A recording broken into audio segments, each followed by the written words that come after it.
রে বা কটা বাজে কটা বাজে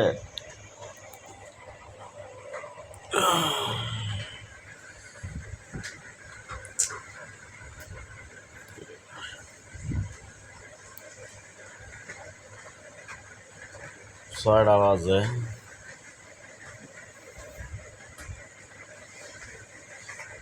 সাতটা বাজে তুমি যদি একটা মশার ভয়ে মশারির ভিতরে যাও তাহলে পূজকের ভয়ে মসজিদে যাও না কেন? অসাধারণ এসে ধরে কথা সুবহানাল্লাহ আলহামদুলিল্লাহ তো কোলা তুমি সব নাম বেতো তো দেখছো 7টা বাজে ঘুমে তো উঠেনি তুই কইলা তুমি